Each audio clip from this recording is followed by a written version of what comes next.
Bismillahirrahmanirrahim. Assalamualaikum warahmatullahi wabarakatuh. Alhamdulillahi rabbil alamin, arrahmanirrahim. Hamdan na'imin, hamdan syakirin, hamdan yuwafi ni'amahu wa yukafi mazidah. Ya Rabbana lakal hamdu wa lakas syukru kama yanbaghi li jalali wajhikal karimi wa azimi sultanik. Allahumma salli wa sallim wa barik ala nabiyyina wa habibina Muhammadin sallallahu alaihi wasallam wa ala ali baitihi wa khulafaihi wa ashabihi wa ummatihi ajma'in, amma ba'd.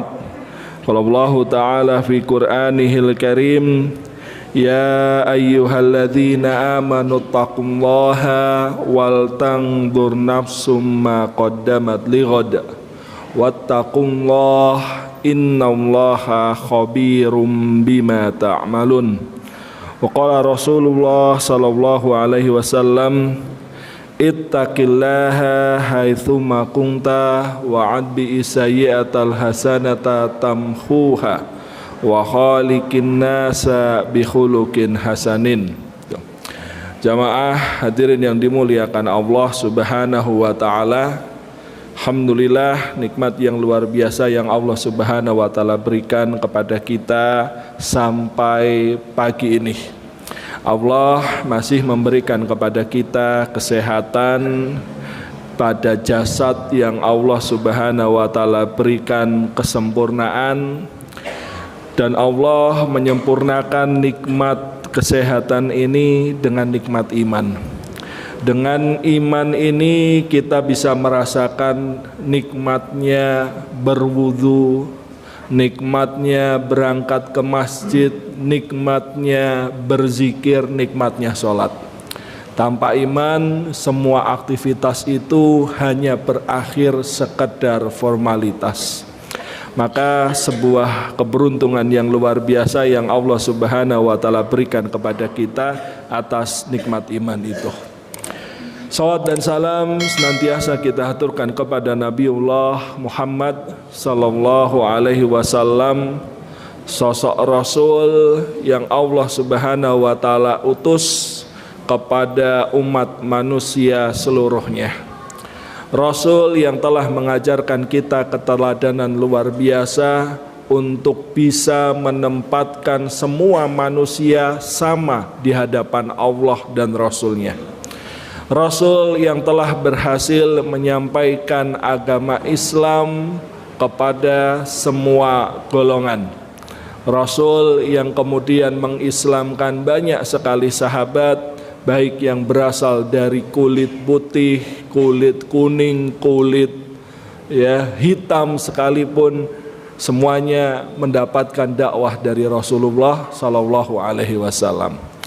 Hadirin jamaah yang dimuliakan Allah Subhanahu wa taala, di kesempatan ini izinkan kami untuk menyampaikan satu tema. Karena saya pengkaji sejarah juga guru sejarah, maka temanya saya nyampaikan kepada takmir untuk bagaimana kalau temanya tema sejarah itu. Maka saya tertarik untuk mengangkat satu tema, yaitu dakwah tanpa rasisme. Teladan dakwah, perjuangan dakwah mu'alaf Tionghoa. Kita kadang kurang akrab dengan istilah Tionghoa nih Pak. Tapi nek istilah Cina mesti ngerti Tionghoa itu lebih kepada etnisnya. Kalau Cina itu kepada negaranya. Dulu nggak ada namanya negara Cina, itu nggak ada. Biasa kalau negaranya itu zaman dulu namanya Tiongkok. Penghuninya ataupun warganya itu etnis Tionghoa. Tapi setelah zaman kita, karena kita kenalnya negara Cina itu, kemudian kita sebutnya negara orang Cina. Nah, jamaah yang dimuliakan Allah Subhanahu wa taala, bila kita telusuri dalam sejarah, ternyata luar biasa sekali para peran mu'alaf Tionghoa ini. Tuh. Ya, luar biasa sekali mereka. Mereka mu'alaf berasal dari sebuah keluarga yang bukan keluarga muslim, lingkungannya juga bukan lingkungan muslim, tetapi mereka rela untuk meninggalkan semua itu demi kecintaannya kepada iman. Dan ini sebetulnya merupakan hal yang sangat menakjubkan dari agama Islam ini. Karena kita pasti selalunya ingat bagaimana firman Allah Subhanahu wa taala ketika menegaskan tentang risalatu Muhammad, wa ma arsalnaka illa rahmatan lil alamin. Tidaklah engkau kami utus wahai Muhammad kecuali sebagai rahmat, dan rahmat ini adalah syariat dan risalah yang Allah turunkan kepada Rasulullah lil alamin, untuk semua alam semesta, untuk seluruh alam semesta, termasuk di dalamnya semua manusia dari golongan manapun. Ya, maka kadang mohon maaf suasana perpolitikan yang kerap kali terjadi justru menjadikan kita sebagai seorang muslim dalam dakwah, dalam komentar, bahkan mungkin dalam berbagai banyak kesempatan, tanpa sadar kita itu sudah berperilaku rasis. Ya, rasis itu apa sih? Rasis itu memandang seseorang, kemuliaannya, kebaikannya, keistimewaannya dari identitas rasnya, Pak. Tuh. Nah, kita mungkin mayoritas jamaah Masjid An-Nur etnis Jawa nggih. Ya. Nek tiba-tiba pas jamaah subuh kayak gini ada 1-2 orang gitu. Wajahnya kok sipit, kulitnya kok putih gitu. Melu salat subuh gumun mboten, Pak? Ya. Dipeliri kabeh. Ki opo muslim tenanan gitu. Ya. Bahkan mungkin security masjid iki yo, wah tiliki sik KTP-ne gitu. Ya. Ya. Tiliki KTP-ne. Oh, ya. Ya namanya kan ya pasti ya nama Indonesia toh. Ya. Kan berapa banyak di antara kita namanya sebetulnya nama Jawa tapi ternyata juga muslim toh. Gitu. Ya. Kadang tanpa sadar kita sendiri sudah berlaku sebagai seorang muslim yang dalam hati kita itu punya ya rasa rasisme, merasa lebih mulia gitu. Ya. Nah, inilah yang kemudian perlu kita ingat kembali. Kalau dalam bahasa Arab itu istilah rasis itu al-unsuriyah. Memandang seseorang itu dari rasnya, ya, dari ratnya, dari identitasnya gitu. Maka Allah Subhanahu wa taala menyampaikan dalam salah satu firman-Nya yaitu surat Al-Hujurat ayat 11 gitu. Ya, kalau kita membahas tentang keistimewaan manusia-manusia di muka bumi, etnisnya, rasnya gitu. Ya. Ayat ini akan selalu menjadi nasihat, peringatan bagi kita. Allah Subhanahu wa taala berfirman, "Ya ayyuhalladzina amanu la yaskhar qaumun min qaumin asa ayyakunu khairam minhum." Tuh. Wala nisa'um min nisa'in asa ayyakunna khairam minhunna. Tuh. Allah Subhanahu wa taala memberikan peringatan, hai orang-orang yang beriman, janganlah kamu mengolok-olok kaum yang lain, karena boleh jadi mereka yang diolok-olok itu lebih baik daripada yang mengolok-olok. Tuh. Misalkan kalau di mata Allah ya, seorang keturunan Tionghoa atau Cina dia muslim dengan orang Jawa tapi non muslim, bagus mana, Pak? Ya, bagus yang Tionghoa tapi muslim. Tuh. Lah kalau Tionghoanya muslim, Jawanya muslim, bagus mana? Padu bagus ya toh. Ya. Inilah salah satu yang menjadi pesan kemanusiaan dari diutusnya Rasulullah Sallallahu Alaihi Wasallam. Maka ketika Allah mengutus Rasulullah di tengah-tengah bangsa Arab yang etnisnya itu paling mulia. Jadi ketika Allah mengutus Rasulullah itu, orang Arab itu banyak macamnya. Bahkan setiap orang Arab itu menganggap yang lebih mulia itu adalah keturunan yang paling dekat dengan Ismail. Maka dari banyaknya bangsa Arab ini, suku yang paling tinggi, paling terhormat adalah bangsa Quraisy, suku Quraisy. Tetapi perilaku mereka di masa dahulu menganggap orang yang bukan Quraisy itu lebih rendah derajatnya. Salah satu penyebab dakwah Rasulullah itu tidak diterima oleh orang-orang Quraisy karena Rasul mencampurkan satu majelis ilmu antara sahabat-sahabat beliau yang kulitnya hitam, berasal dari bangsa Afrika yang kemudian diperbudak oleh bangsa Arab, dijual sebagai budak, ataupun sahabat-sahabat Rasulullah dari kalangan mustada'afin, du'afa, seperti Ammar bin Yasir, Abdullah bin Mas'ud misalkan, ya. Itu satu majelis ilmu, misalkan satu kajian kayak gini, ada orang Quraisy mau ikut masuk majelisnya, datang kepada Muhammad, ya Muhammad, ya kalau bisa bikin majelis itu terpisah, tuh. Sama-sama kajian akidah, tapi yang satu kajian akidah khusus bangsawan, ya, yang satunya kajian akidah khusus, ya, kalangan du'afa dan budak. Itu Rasulullah hampir memiliki keinginan untuk mengikuti permintaan tokoh-tokoh musyrikin Quraisy itu.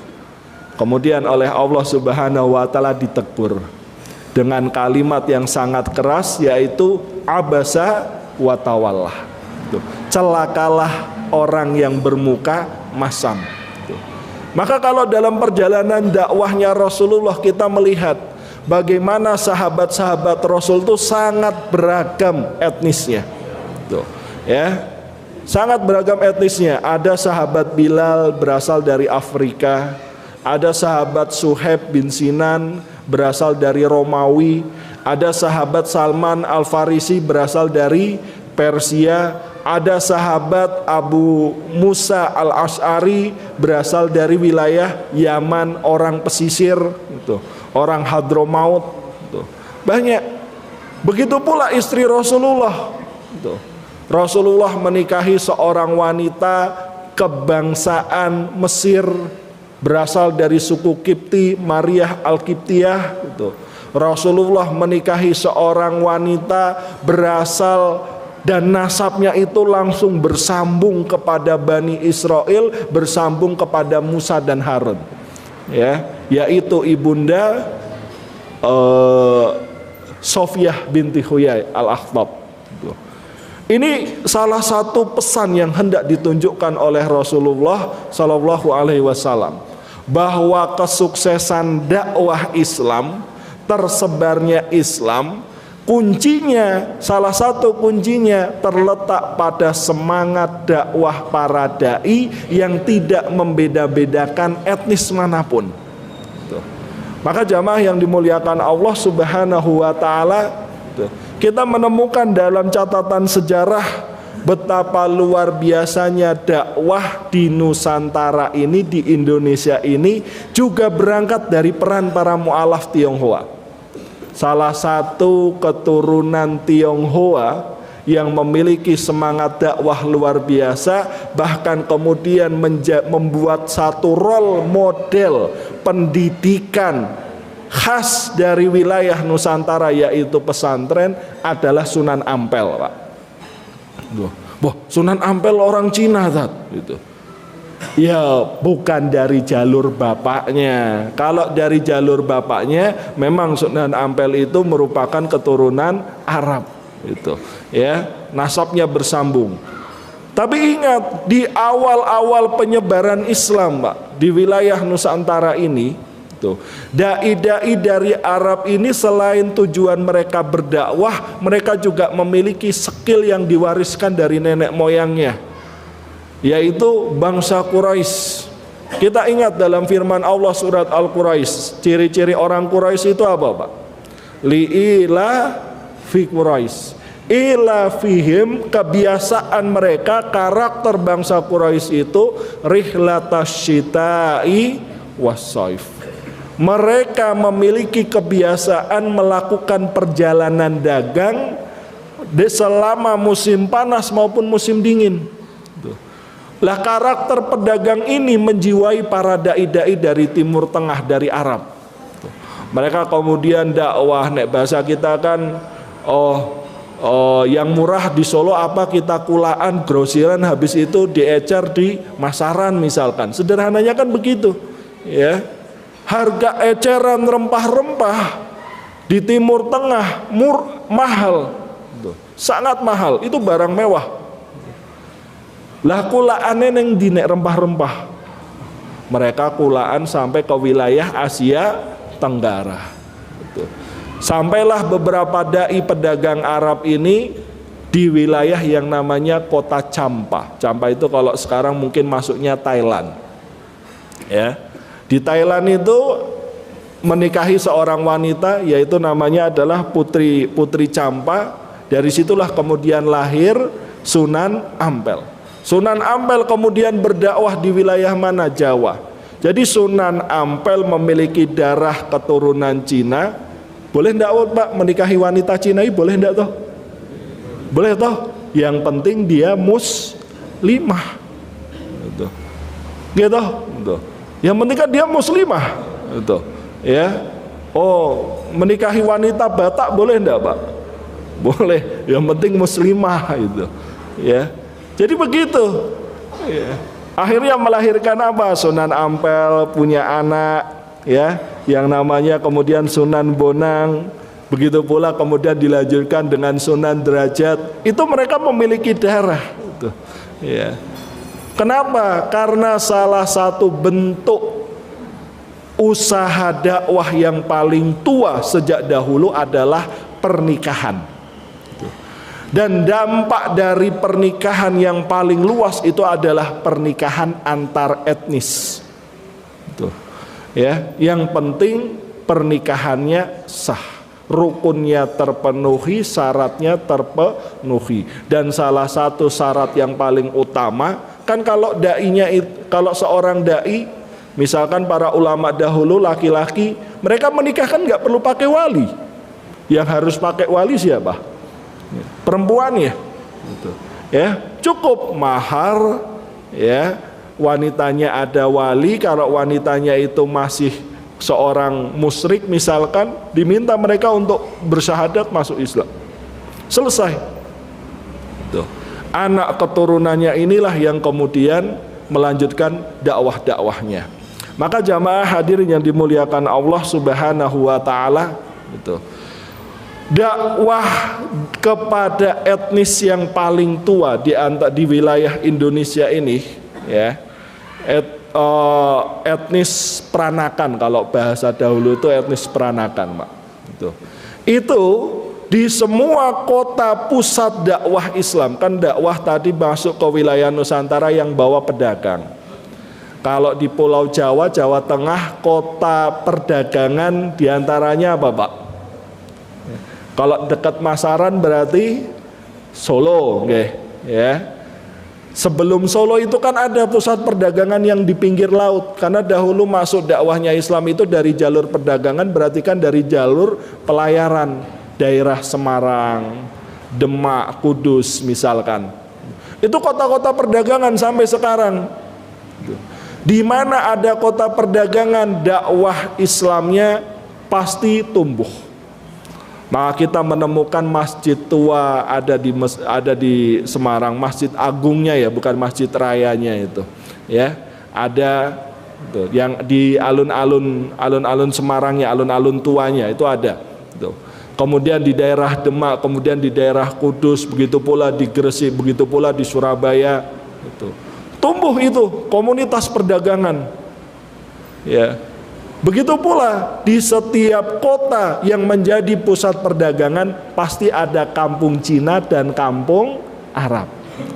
Kalau di Solo kampung Cinane nopo Pak? Pas lewat neng Solo wingi itu loh rame, ayo neng Solo gitu. Ya awal-awal Februari toh Pak, akhir-akhir Januari tuh. Ya, nonton lampion. Ya.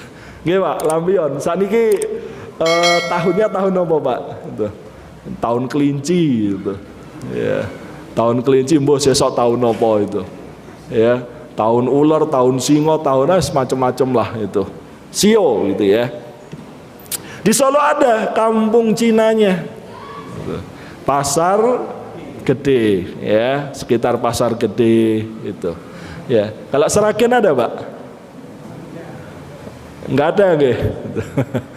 Di semua kota besar yang terkenal dengan perdagangannya, pusat perdagangan, pasti ada kampung Cinanya. Kenapa? Dagang itu enggak kenal etnis. Ya. Kalau di Jakarta ada gelodok, ya. Di Semarang itu tempat kita kalau main ke Semarang itu biasanya oleh-oleh khasnya apa Pak? Lumpia. Gitu. Ya, lumpia yang asli yang paling enak itu sing gawe ya wong Cina. Kenapa? Namanya saja lumpia. Orang Jawa apa kenal yang namanya mie ayam karo bakso Pak? Nggak kenal. Itu bakso mie ayam itu ya produknya orang Cina juga itu. Kecap, saus, gitu. Ya, jadi memang itu sudah bercampur, gitu. Ya, nah di mana ada kota perdagangan di sana ada etnis Cina, ada etnis Tionghoa, dan juga ada etnis Arab. Berarti ada kampung Cina, ada kampung Arab. Gitu.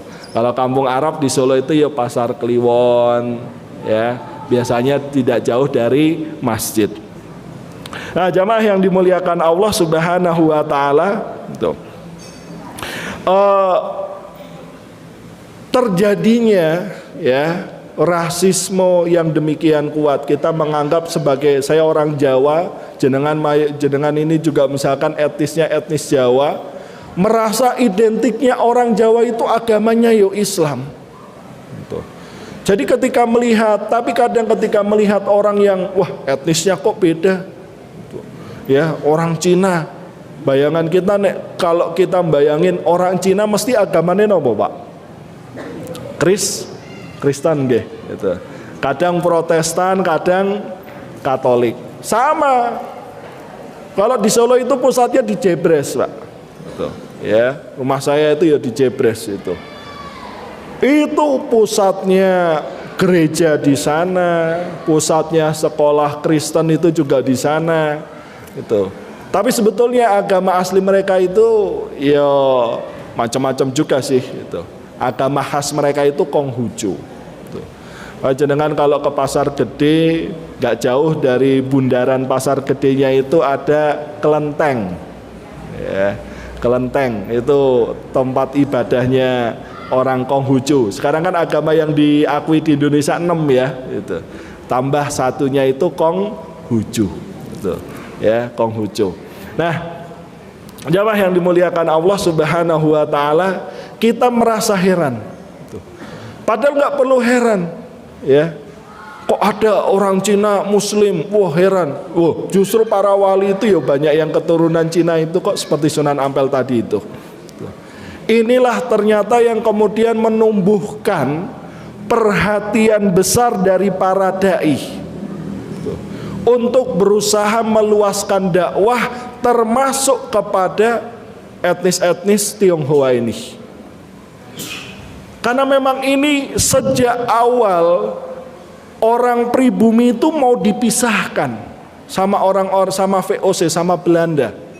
Maka tercatat dalam sejarah Pak, sejak tahun 1854, setelah peristiwa terjadinya perang Diponegoro, gitu, ya, VOC itu sadar Islam itu ideologi yang sangat berbahaya. Kenapa? Karena Islam bisa mengubah, bisa menghilangkan sekat-sekat kedaerahan, sekat-sekat etnis, gitu. Dan semuanya disatukan di bawah kalimat tauhid, la ilaha illallah, gitu. Ya, maka terkenal dalam sejarah Jawa peristiwa dari hancurnya keraton Kartosuro, ya, kemudian berpindah menjadi keraton Surakarta. Salah satu peristiwa yang tercatat dalam sejarah yaitu Geger Pecinan. Ya.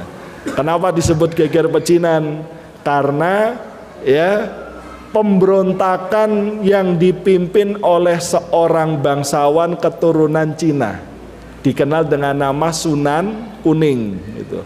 Akhirnya kata Sunan Kuning itu malah negatif nek neng Semarang, karena tempat lokalisasi. Padahal Sunan Kuning itu beliau mujahid gitu. Ya, keturunan Cina, dinikahi oleh bangsawan dari Mataram. Kemudian dalam Mataram itu ternyata berubah, ada salah satu sultan yang kemudian berpihak kepada VOC, Amangkurat II kalau tidak salah. Tuh. Mereka malah berpihak kepada VOC, menindas ya rakyat Jawa saat itu. Wah, berontak. Pemimpin pemberontakannya itu dikenal dengan nama Sunan Kuning. Peristiwa pemberontakannya dikenal dengan nama Geger Pecinan. Hingga akhirnya ya Pakubuwono II ini tersingkir dari keraton Kartosuro. Itu. Jadi besar sekali peran sejarahnya. Itu. Berangkat dari sejarah seperti inilah, maka di antara yang saya dapatkan itu, perhatian para dai untuk mengislamkan etnis Tionghoa ini luar biasa. Salah satu yang dilakukan ya, dan ini tercatat dalam sejarah gitu.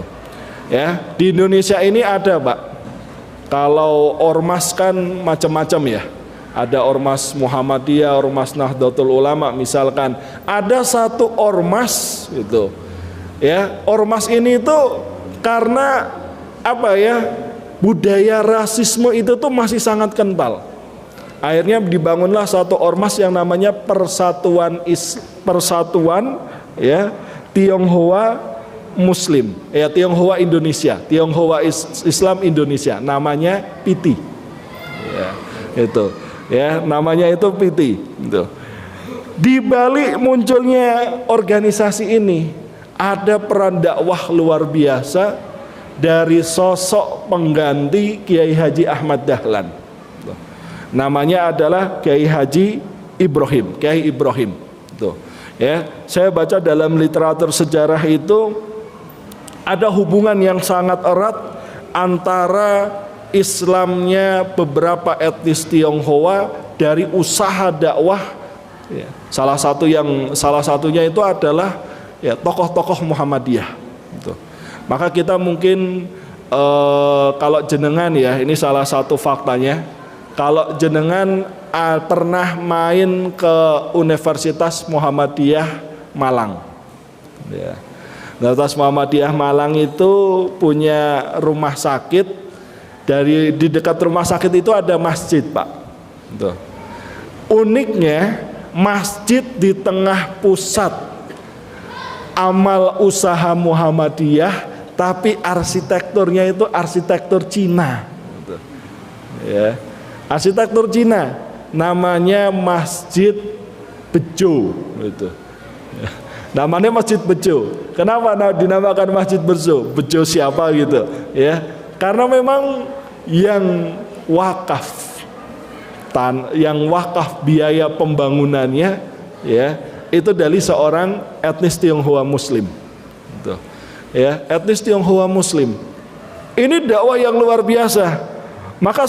Maka Kiai Ibrahim ini sadar potensi dakwah, peran dakwah itu akan sangat luar biasa kalau bisa mengislamkan orang-orang Tionghoa. Salah satu potensi besarnya apa, Pak? Orang Tionghoa pasti profesi utamanya adalah pedagang. Enak wong Cina dadi PNS, Pak. Ya. Ya mungkin di tempat-tempat kabupaten yang mayoritasnya Cina kayak di Kalimantan itu, Singkawang itu ya mungkin ya PNS-nya ya Cina lah gitu. Ya. Tapi kan kita jarang menemukan itu. Ya. Karena itu memang nggak lepas dari politiknya Belanda, memisahkan antara etnis Arab, etnis Cina dengan etnis pribumi. Karena kalau mereka bersatu bahaya. Ya, etnis pribumi punya jumlah, etnis Arab punya ketokohan dalam agama, etnis Cina punya duit. Lah kalau tiga kekuatan ini bersatu, bergabung, berbaur dan rukun, wah, ya, itu ancaman yang sangat dahsyat terhadap penjajahan. Maka Belanda itu membuat satu strategi, dipisahkan. Ini orang-orang Cina ini harus dilokalisasikan, harus ditempatkan di area khusus, tidak boleh tinggal di sembarang kampung. Maka muncullah kampung Cina, kayak yang di Solo itu di sekitar Pasar Gede, kampung Arab di sekitar Pasar Kliwon, dan orang-orang Jawa di luar area itu. Setiap ada orang Cina mau pindah di kampung lainnya, mereka harus mendapatkan izin. Tuh. Setiap orang Arab etnis Habaib misalkan, kayak di Pasar Kliwon beberapa waktu lalu juga ada haulnya, itu dipisahkan khusus di Pasar Kliwon. Kenapa? Karena Belanda sadar selama mereka itu terpengaruh dengan ide-ide isu-isu rasisme, isu-isu rasial, tidak akan pernah bersatu.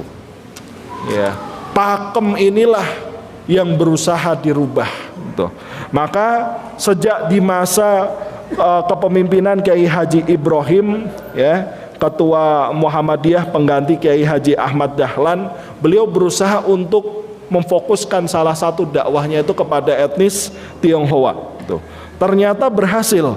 Ya, Kiai Ibrahim itu melihat potensi besar yang ada dalam etnis Tionghoa. Di antaranya potensi ekonomi dan potensi sumber daya manusia. Jaringannya luar biasa. Kita kan kadang sering menyebut, ya, ada 9 naga, ya, di bawah pemerintahan, ya, Jokowi lah dulu isunya, di belakang Ahok kalau dulu isunya, itu, ya. Coba bayangkan, Mbak, kalau 9 naga itu 5-nya Muslim dan fokus pada dakwah, gitu. Kan luar biasa potensinya. Gitu. Hanya kadang kita ya sudah terjebak dengan isu-isu itu, dan sampai sekarang ya rasa-rasanya belum menghilang. Maka Kiai Haji Ibrahim ini, kesuksesan dakwah beliau kepada salah seorang keturunan Cina, yaitu diantaranya adalah Haji Abdul Karim Oi. Ya, jadi kayak orang Cina itu kan, mereka itu memang tidak bisa lepas dari budaya Tionghoanya, Pak. Jadi setiap orang Cina itu pasti punya nama Cinanya. Ya, terus di masanya Soeharto nggak boleh pakai nama Cina. Maka di masanya Soeharto itu orang Cina pun harus punya nama Indonesia. Ya, harus punya nama Indonesia. Ya terserahlah diubah jadi apalah. Tapi di komunitas Cinanya mereka juga masih punya akte kelahiran dengan bahasa Cinanya. Ya. Dengan bahasa Cinanya, contohnya siapa ya? Gitu. Ya mungkin kayak Ahok itu kan nama aslinya Basuki Cahaya Purnama, tapi itu ada nama Cinanya itu. Ya, saya nggak ingat apa nama Cinanya itu. Ya. Ahok nih, Pak. Ya, itu mesti itu orang Cina itu gitu. Ya, itu. Nah, lah itu sama Soeharto nggak boleh, itu dilarang. Gitu. Lah, maka beberapa orang Cina yang kemudian masuk Islam, gitu, sekalian saja diubah namanya dengan nama Islami. Kita mungkin kenal salah satunya yang paling sering viral ya, itu Pak Yusuf Hamka, gitu.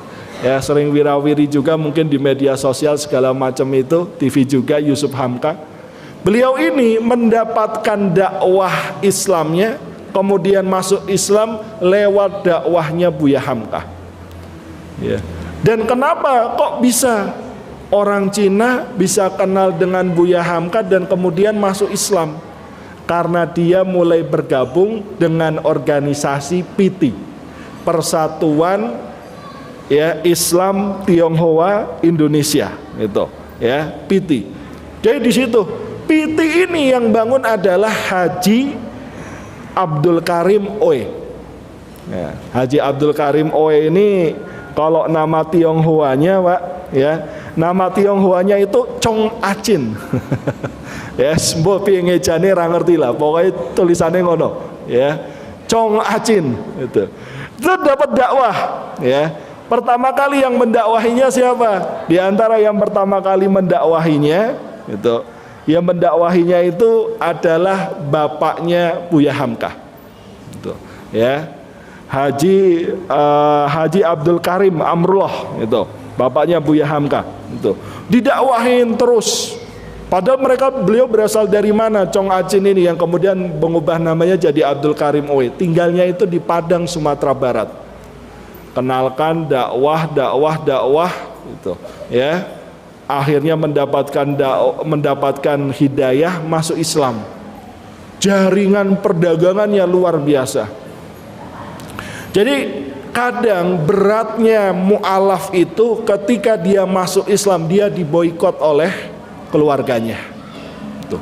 Oh, kamu kok masuk Islam, udah bukan Tionghoa lagi ya.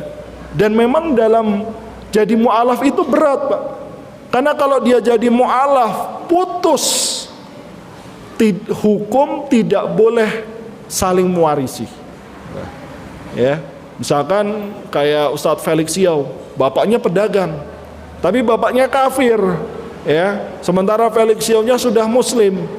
Maka ketika bapaknya Ustadz Felix Xiao ini meninggal dalam kondisi seorang non muslim, maka Ustadz Felix Xiao tidak boleh mewarisi apapun ya. Kenapa? Rasulullah bersabda, la yarithul muslim kafiron wa la yarisu kafirun ya musliman. Seorang muslim tidak mewarisi orang kafir, dan seorang yang kafir tidak mewarisi seorang muslim.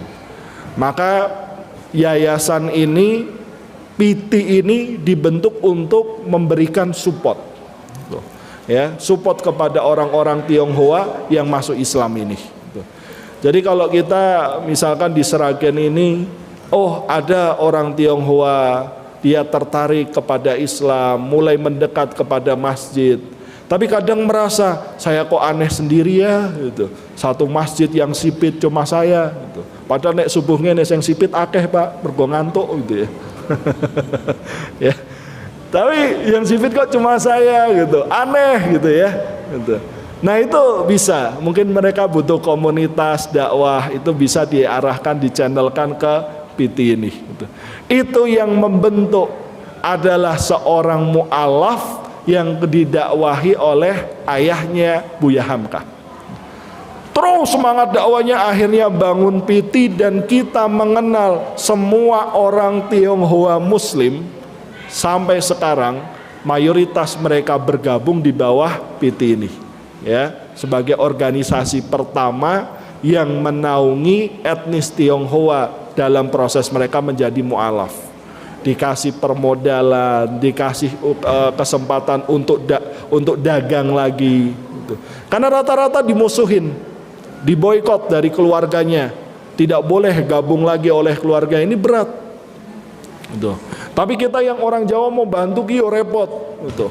Lah orang Cina iki nek kulino dagangi modalnya mesti gede yo, sementara kita modalin dagangnya kita ya dagang kecil-kecilan gitu. Ya. Ini maka salah satu kesempatan dari masuknya etnis Tionghoa ini dimaksimalkan. Mereka membangun masjid. Di mana ya masjidnya? Ada satu masjid itu dari daerah Surabaya itu, masjid yang juga namanya itu Masjid Cengho. Ya, Masjid Cengho. Dewan pembinanya Ketua PWM Jawa Timur Dr. Andes Kiai Haji Saad Ibrahim dan Profesor Dr. Syafiq Mugni. Ya, mereka bergabung dalam Dewan Pelindung dan Pembina Masjid Cengho di Surabaya. Ya, jadi kalau kita bisa mengislamkan satu etnis Tionghoa, ya, yo nggak harus pilih-pilih lah itu. Yang diislamkan yang sugih wae gitu, nggak usah lah itu. Loh, bayangkan loh Pak, batik keris salah satu saya ada tempat kajian itu kalau di Solo itu dimasuk komplek perumahan Fajar Indah. Ya. Daerah Jajar itu ya, ke arah utara itu ada komplek perumahan Fajar Indah. Saya tanya sama beberapa orang di sana itu, penduduk asli di sana, penghuni perumahan di sana, ternyata yang bangun perumahan Fajar Indah itu seorang Cina Muslim, pemilik pabrik rokok Jitu atau apa ya, wonten toh Pak merek rokok Jitu. Kalau boten ngertos alih. Ya, itu bangun komplek perumahan Fajar Indah, salah satu komplek perumahan paling tua di wilayah Colomadu. Dan luar biasanya, setiap beliau itu bangun komplek perumahan, bebas semua penghuninya, Jawa boleh, Arab boleh, Cina boleh. Tapi satu area lahan yang luas beliau peruntukkan untuk bangun masjid. Sampai sekarang masjid itu menjadi pusat kegiatan dakwah di Colomadu. Beliau bikin satu area komplek perumahan, klaster ya. Itu yang dibangun pertama kali apa? Masjidnya dulu, ukuran masjidnya pun besar untuk ukuran saat itu loh. Ya. Ada 2 masjid ya. Kalau yang sebelah timurnya itu Masjid Al-Fajru, kalau yang sebelah baratnya itu Masjid Az-Zikru. Semuanya alokasi tanahnya sudah beliau peruntukkan sejak awal buka perumahan itu. Ya, ini luar biasa. Ya. Jadi nama mereka itu tidak terlalu terkenal karena mungkin masih pakai nama Cinanya, ya. Tapi masya Allah peran-peran mereka luar biasa, gitu. Maka kemudian kita bisa mengenal bagaimana Ali Karim Oe ini, ya, kemudian juga melanjutkan mengkader anak-anaknya itu untuk aktif dalam keislaman, gitu. Maka dari siapa tadi, Abdul Karim Oe punya anaknya ini namanya Ali Karim Oe. Itu tercatat Pak, tercatat anaknya itu suruh lanjut sekolah belajar Islam mondok di Sumatera Toalib, pesantren yang juga alma maternya Buya Hamkah. Bahkan kemudian juga diminta aktif di organisasi Muhammadiyah.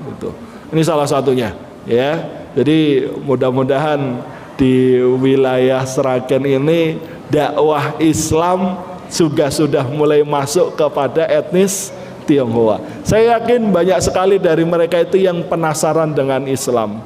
Tapi kadang ya kentalnya rasisme itu menjadikan mereka itu merasa jauh itu. Ya, mau datang ke Masjid Anur kok ya pekewuh gitu. Ya. Itu. Mau datang mungkin ke Masjid Al-Falah kok ya pekewuh. Tapi kalau diundang insya Allah mungkin mereka ikut, ya. Karena realitanya kegiatan-kegiatan hari besar Islam pun ketika kita masukkan proposal misalnya, itu juga banyak kok diterima oleh etnis-etnis Tionghoa dan mereka juga memberikan bantuan-bantuan walaupun sekedar bantuan ekonomi. Nah, jamaah yang dimuliakan Allah Subhanahu wa taala, ya. Saya teringat salah satu pesan ya dari Profesor Din Samsudin ketika beliau membuka acara yang namanya genre sosial budaya Muslim Tionghoa di Indonesia. Prof. Din Samsudin itu menyampaikan dalam era globalisasi seperti saat ini, keterbukaan informasi, gitu. Semua sudah menjadi bersama dan berbaur. Tidak relevan lagi ada istilah pribumi dan non pribumi. Gitu. Sebetulnya begitu, ya. Karena Islam sendiri tidak membatasi hanya untuk pribumi dan bukan untuk non pribumi. Gitu. Beliau juga menyampaikan, ya, kita hidup di tengah-tengah masyarakat ketika terjadi satu problem, satu masalah, jangan kemudian disalahkan etnisnya. Gitu. Ada orang Jawa konflik sama orang Batak kemudian disalahkan, ya emang orang Batak kayak gitu di mana-mana bikin ribut, nah misalkan, gitu. Ya, Itu. Akhirnya yang kita salahkan apa? Etnisnya. Khawatir hal yang sama terjadi sebagaimana nasihat kerasnya Rasulullah kepada Abu Dzar. Suatu ketika Abu Dzar Al-Ghifari itu pernah berkonflik dengan sahabat Bilal bin Rabah. Itu. Sampai kemudian Abu Dzar itu mengeluarkan kalimat rasis yang menyebutkan dasar kamu budak hitam. Padahal Bilal sudah masuk Islam lebih dulu daripada Abu Dzar. Bilal lah muadzin Rasulullah dan dia sudah dimerdekakan oleh Abu Bakar As-Siddiq. Maka Rasulullah kemudian menyampaikan, sungguh dalam hatimu wahai Abu Dzar masih terdapat jejak-jejak kejahiliahan. Abu Dzar langsung nangis, dia memohon maaf dari Bilal bin Rabah sampai Abu Dzar itu meletakkan wajahnya di tanah dan meminta Bilal bin Rabah untuk menginjak wajahnya. Tetapi ini kan juga lebay. Kemudian oleh Rasulullah, Bilal maafkan dia. Ini salah satunya.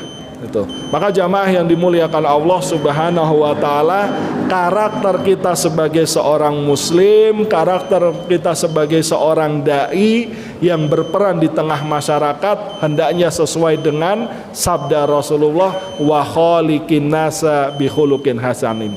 Berikanlah kepada mereka akhlak kita yang terbaik kepada seluruh manusia, tidak hanya kepada muslim semata dan dibatasi oleh etnis tertentu. Demikian yang bisa saya sampaikan di kesempatan pagi hari ini. Jazakumullah khairan. Aqulu qouli hadza astaghfirullah li wa lakum. Wassalamualaikum warahmatullahi wabarakatuh.